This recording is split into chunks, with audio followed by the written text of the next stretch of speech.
Oke, Begitu, Mas, Bang Reza, baik, Mas Reza. baik. Mas Guntur, ini dianggap tadi pengalian isu lah drama. Gimana tanggapannya Mas Guntur?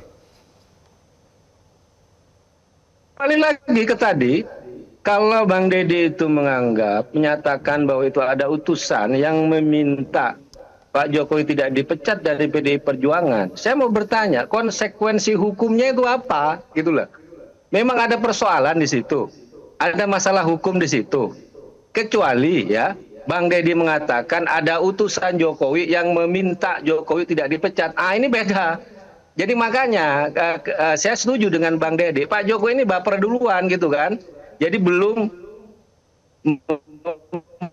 membaca atau mungkin juga ya, yang menyampaikan itu tidak lengkap ya. Sehingga responnya beliau menurut saya berlebihan ya. Dan Pak Jokowi saya lihat kan memang berlebihan. Bilang selama ini diem. Loh, kalau saya lihat kan Pak Jokowi ini kayak minum obat 3 kali sehari ketemu media, ngomong ke media. Nah mungkin karena Pak Jokowi ini rajin ngomong ke media, ya, kemudian banyak hal ya, yang hal-hal yang tidak akurat, yang tidak tepat disampaikan, itu akhirnya beliau kepancing. Jadi kembali lagi, kalau kembali ke pernyataan Pak Bang Deddy, itu adalah utusan, bukan utusannya Jokowi. Jadi pertanyaannya, konsekuensi hukum apa ya kalau ada orang yang ngaku utusan ya kemudian dia minta Pak Jokowi tidak dipecat ya, kemudian kalau ingin tahu siapa utusan itu kan Bang Deddy udah nawarin ngopi bareng katanya itu. Jadi itu Mas. Ya oke, tinggal tanggalnya aja nanti ditentukan ya, ngopi barangnya kapan begitu ya Mas Guntur. Saya langsung ke Mas Adi Praitno. Mas Adi. Kalau saya mohon maaf ya Mas Reza ya. Oke. Kalau saya sih melihatnya ngapain gitu loh untuk apa namanya ngopi bareng gitu. Apa untungnya buat Pak Jokowi juga untuk ngopi bareng dengan itu. Yang jadi akan ditolak ini begitu ya? masalah ini kan Bung Deddy Sitorus gitu dengan PDIP gitu. Aja secara terbuka di depan publik ya kan bahwa ini ada utusan ya kan.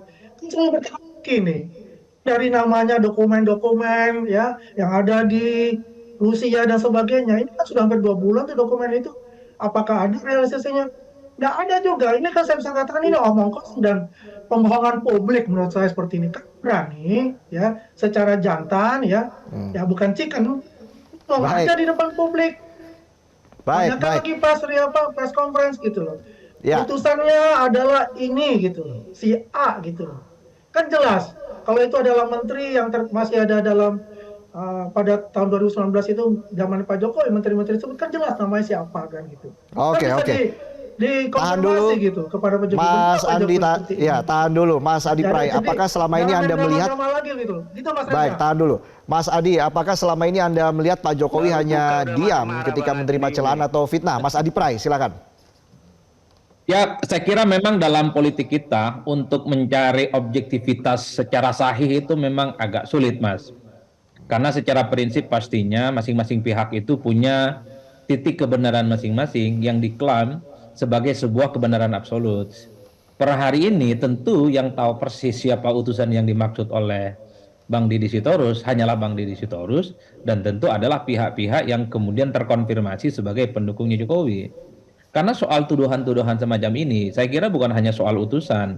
Sebelumnya misalnya ketika Jokowi dinilai ingin melanggengkan jabatan politiknya 3 periode, itu kan juga tuduhan muncul di mana-mana, termasuk juga muncul dari kawan-kawan PDIP, tapi Jokowi dan para pendukungnya membantah. Termasuk juga misalnya tuduhan soal ingin memperpanjang masa jabatan presiden 2 periode, itu kan kuat dan santer. Bukan hanya PDIP, tapi kelompok-kelompok aktivis juga bicara. Tapi Pak Jokowi dan para pendukungnya juga membantah. Tidak ada intensi-intensi yang kemudian membuat bagaimana konfirmasi terkait dengan tuduhan itu menjadi valid. Per hari ini ketika ada statement yang disampaikan oleh Deddy Sitorus misalnya ada utusan, itu kan sebelumnya juga disampaikan oleh Pak Hasto kalau tidak salah, yang meminta supaya misalnya Hasto itu mundur sebagai sekjen dan kemudian meminta Pak Jokowi dan yang lainnya itu untuk tidak dipecat. Sekali lagi itu juga mendapatkan bantahan. Nah, orang seperti saya, masyarakat yang secara umum tidak terlampau engage dalam dunia bagaimana konflik politik antara Jokowi dengan PDIP ini sulit. Sebenarnya siapa yang mau dipercaya? Apakah PDIP ataukah pernyataan Jokowi dan para pendukungnya? Itulah yang saya sebutkan dalam politik per hari ini. Itu sulit untuk menemukan kebenaran yang objektif, karena kebenaran objektif itu hanya sebatas klaim masing-masing pihak. Yang satu-satunya cara untuk bisa terkonfirmasi bahwa siapa yang sebenarnya ini valid, ya tinggal tunjuk siapa utusan itu, sebut nama orang dan kemudian apa permintaannya, itu baru valid. Itu yang saya kira per hari ini sebenarnya kita tunggu, publik juga menunggu sehingga clear, karena memang sebenarnya apa yang terjadi per hari ini seakan-akan ingin mengkonfirmasi bahwa ada gerakan-gerakan di bawah di bawah alam sadar kita, ada sesuatu yang misalnya ingin mengintervensi persoalan-persoalan yang ada di PDIP. Jadi di situ Mas Reza. Oke, kita harus jeda dulu, nanti kita akan kembali berdiskusi usai jeda. Pemirsa tetaplah bersama kami di Prime Time News.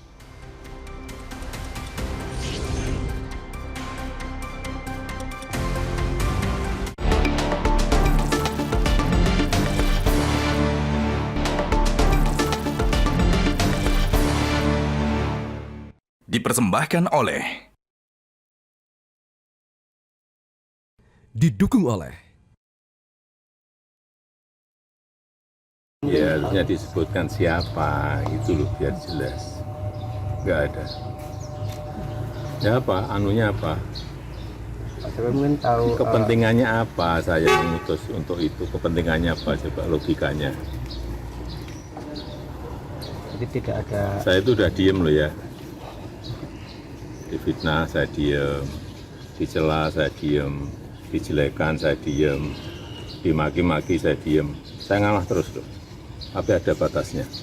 Ya. Terima kasih. Ada kembali di Prime Time News, pemirsa, kita kembali berbincang dengan para narasumber. Saya langsung ke Mas Andi. Mas Andi, apakah nanti ke depan akan ada langkah hukum yang akan ditempuh oleh Pak Jokowi misalnya dengan berbagai tudingan yang dilemparkan kepada Pak Jokowi yang dianggap fitnah dan sebagainya, Mas Andi? Nah, terima kasih Mas Reza. Ini akan terpulang kembali ke Pak Jokowi. Bagaimana, apakah ini akan diselesaikan secara hukum misalnya. Tapi kalau kita melihat beliau kan sangat orangnya negarawan sekali gitu. Kita lihat saja ke depan seperti apa, dan saya rasa kalau ini terus berulang ya, kebohongan-kebohongan publik ini, terus penggiringan opini-opini negatif kepada beliau, saya rasa beliau akan sebagai rakyat biasa ya akan menggunakan jalur hukum untuk bisa memperkarakan ini ke depannya. Saya rasa begitu, Pak Ridwan. Oke, baik. Mas Guntur, apakah dengan kesabaran Pak Jokowi yang katanya mau habis ini ya, PDIP ke depan akan menghentikan segala tudingan ke Jokowi atau seperti apa nanti? Ya, kalau kata Gus Dur, sabar itu nggak ada batasnya. Kalau ada batasnya, berarti nggak sabar, Mas. Tapi kembali ke pernyataan Bang Deddy, konsekuensi hukum dari pernyataan itu apa, gitu kan? Saya mau nanya, apa yang bermasalah dari pernyataan itu apa, gitu kan? Kecuali ya, Bang Deddy menuduh atau mengira ada utusan Jokowi yang dikirim. Nah itu baru ada konsekuensi hukum, gitu loh. Lah ini pernyataan datar aja.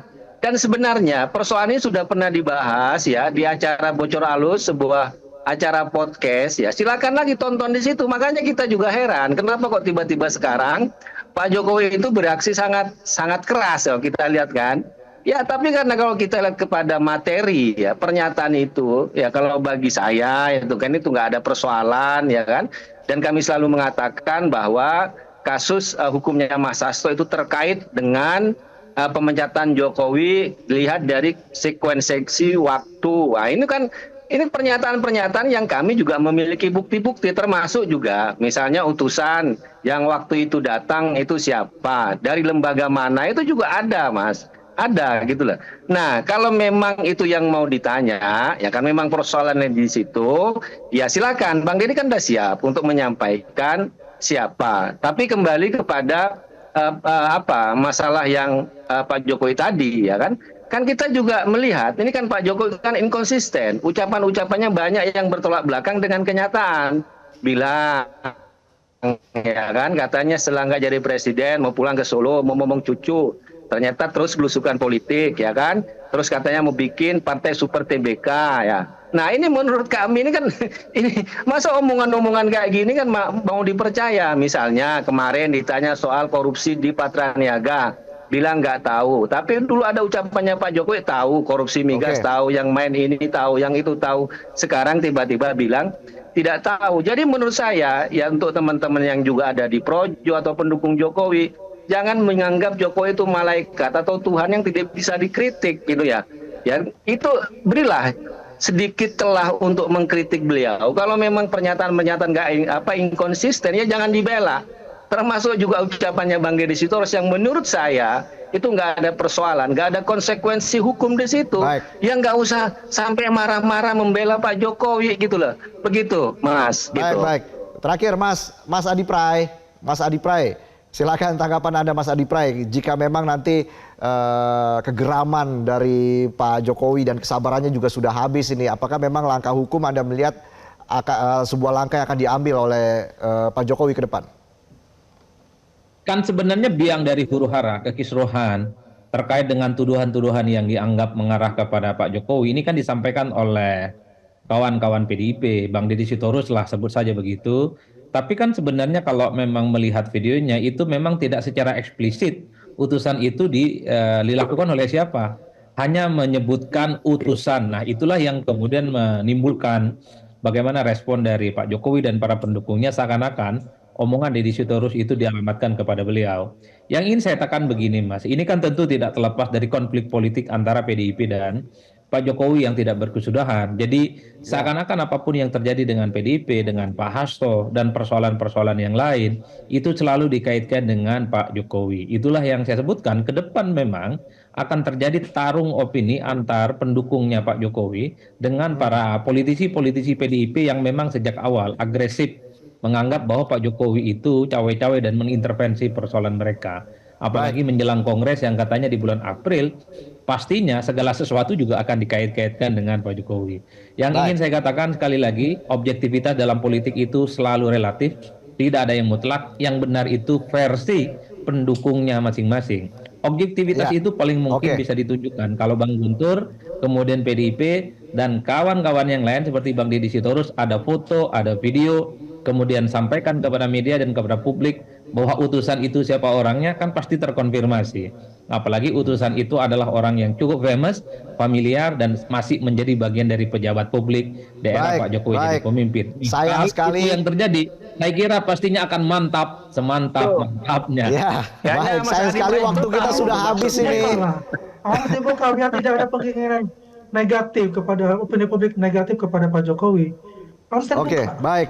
Ya, Mas jangan ada Andi, lagi Mas Adi drama-drama Pray, Korea lagi yang ditunjukkan. Mas Guntur, Yang membuat sayang kegaduhan sekali di waktu kita negeri. sudah habis. Begitu, Kak? Terima kasih sudah bergabung bersama kami di Prime Time Sabar News. Mas Selamat malam. Andi.